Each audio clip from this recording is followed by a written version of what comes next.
If you've been following this channel for a while, you'll know that I've been making a series of videos discussing how Intel began to slowly lose the CPU race to AMD and Apple, and then how Apple is basically putting the last nail in Intel's coffin with their M1 and future M1X chips, and then how Nvidia came out to finish the job by developing new ARM-based chips, and then finally, how Intel's own x86 architecture is beginning to get dumped by many of the biggest PC companies out there. So the point that I was trying to make is that the future of Intel's business was looking incredibly grim.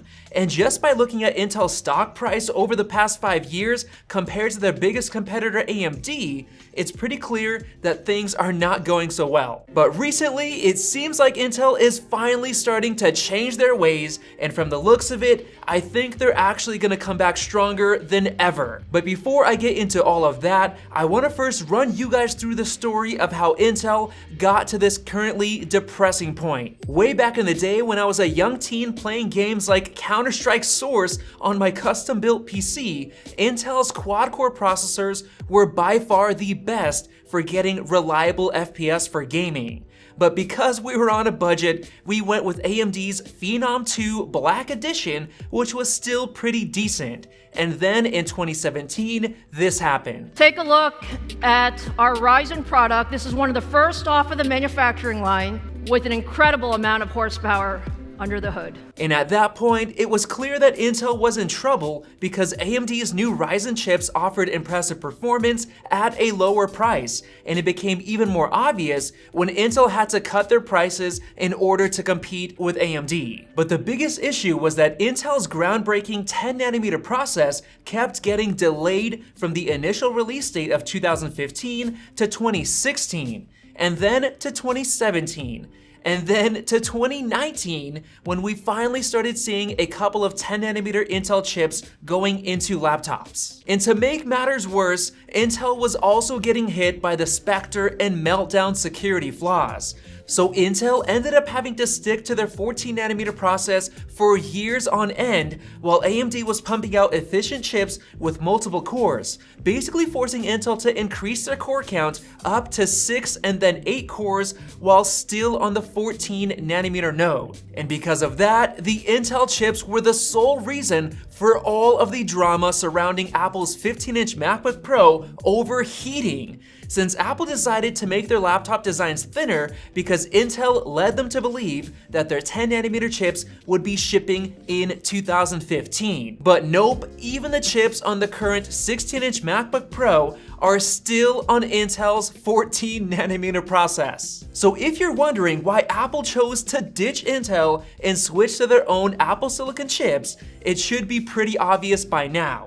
And this brings us into the second video in this series. Back when Apple announced their transition, there were a lot of doubters who didn't believe that the first Apple Silicon chip could compete with Intel's top chips. But they were wrong. When the M1 chip finally came out, it totally blew everyone away with its performance, efficiency, and legacy x86 app support thanks to how well Rosetta was able to translate apps. For example, the M1 chip has higher single-core performance than any Mac ever made. And the M1 MacBook Air for $1,000 has more raw multi-core performance than the best chip in the 16-inch MacBook Pro. Going even further, the M1 Mac Mini for $900 is able to outperform a $15,000 12-core Intel Xeon Mac Pro in terms of Xcode programming. And everything else is much more snappy, including having the fastest web browsing speed in any Mac, as well as being able to launch productivity apps basically twice as fast as that Mac Pro. And the mind-blowing thing is that it's doing all of that while barely sipping any power. Just look at this incredible CPU score per watt chart in Cinebench R23. So because of all of that, Mac sales started to skyrocket after the M1 launch, with analysts expecting M1 Mac market share to blow up this year, which it definitely has. And now we're expecting Apple to release the M1X MacBook Pros within the next 2 months, and the performance is going to absolutely blow everyone's mind, being the world's fastest consumer chip in any laptop in terms of CPU performance,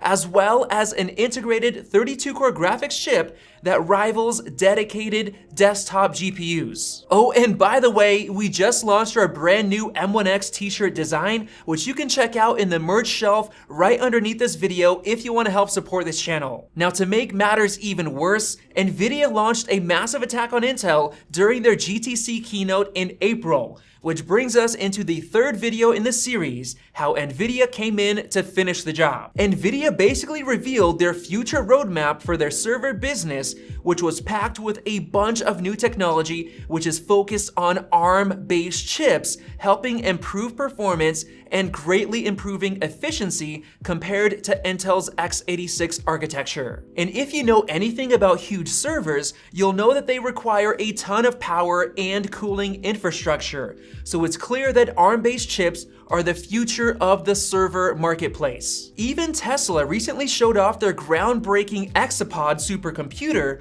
which packs in thousands of new and efficient 7nm D1 chips to process machine learning. And according to Talking Tesla on Twitter, the D1 chip is actually ARM-based and not x86. And that claim comes from Elon Musk protesting against Nvidia's plan to buy out ARM. So the main point that I wanted to make in that video is that Intel is about to start losing their server market share on top of being behind on the consumer side, which is a very scary situation for them to be in. But wait, it gets even worse in the fourth video of this series. With the obvious success of Apple's M1 chip, many of the biggest companies are beginning to follow in Apple's footsteps by announcing that they're moving away from x86 chips and working on ARM-based designs. A few months back, Nvidia announced that they're working with MediaTek to create an ARM-based gaming laptop, and they even showed off some pretty impressive gaming performance numbers very recently. Microsoft is also reportedly designing its own ARM-based chips for servers and Surface PCs. Samsung has already announced their ARM-based Galaxy Book Go laptops, and Qualcomm has also recently revealed plans to compete with Apple's M1 chip with their own ARM-based chip designs. Even AMD, Intel's main x86 competition, is reportedly also working on their own ARM silicon chips. And just yesterday, it was reported that Google is developing their own ARM-based chips for their Chromebooks after being inspired by Apple Silicon. That's basically every single big tech company that currently designs chips or uses Intel's chips in their own products, signaling that they're ditching Intel's x86 chips in the near future, which is obviously horrible news for Intel. Especially since Microsoft has been putting tremendous work towards Windows 11 on ARM to support all of these future ARM-based chips, which is putting Intel in danger because they seem like they just can't let go of their x86 chip architecture because they obviously make licensing revenue from it. And that same attitude is what caused them to fall behind in the first place, with Intel puffing up with pride over their risky brand new 10nm technology, which caused almost a decade of delays and led to their CEO getting replaced with Pat Gelsinger, who is actually an engineer instead of just a businessman. And this finally brings us to how Intel is now coming back with a vengeance. The new CEO is completely flipping the script in game-changing ways, and it all starts with Intel swallowing its longtime pride in various different ways, so let's get right into that. Back in June, it was rumored that Intel may buy Sci5, a company which designs RISC-V based chips, which basically work the same way as ARM-based chips do. And later that month, Intel revealed that they're creating their own RISC-V based chip platform with 7nm chips as soon as next year. This new product line will be named Horse Creek and will apparently be their very first 7nm product next year, which means that Intel is actually pushing back their 7nm x86 based chip line proving that Intel is finally swallowing their pride as they begin to ditch their very own x86 architecture for the laptop market. On top of that, Intel swallowed their pride again when they announced that they plan on manufacturing other companies' ARM-based chips, like potentially the M1 from Apple, at their upcoming Arizona-based plants. And this took a lot of humility because they would essentially be manufacturing the very chips that led to the demise of their x86 architecture, and they even confirmed that they'll be manufacturing Qualcomm's ARM-based chips in 2024. But the biggest news and the biggest pride swallowing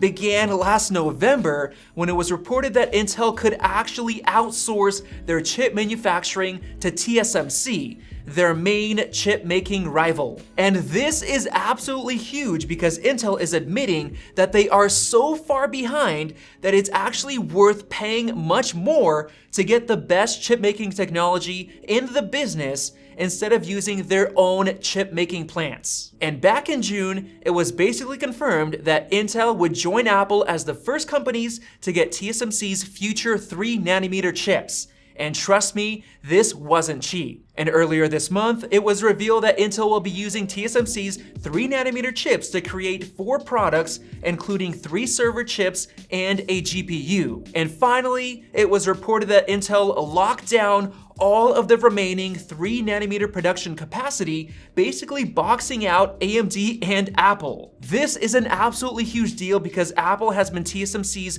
#1 customer for years. So Intel must have had to pay TSMC a ton of cash to get them to sidestep Apple in this fashion. So the point that I'm trying to make is that Intel swallowed their pride in every single way possible in an attempt to come back stronger than ever before, and I honestly think that it's gonna work. And while Intel is working on those new RISC-V based chip designs that'll eventually retire their x86 laptop chips for good, they're currently working on their new Alder Lake chips, which feature their new Big Little core design. And according to the leaked benchmarks for those chips, they're honestly pretty competitive compared to Apple's M1 chip. But as we all know, the M1X is just around the corner and it's gonna destroy them. But hey, at least Intel has something competitive enough for the time being until their 7nm RISC-V based chips are released next year, which will allow Intel to basically stay in the game and potentially recover stronger than ever before. So with all of that said, I'm glad that Intel finally started listening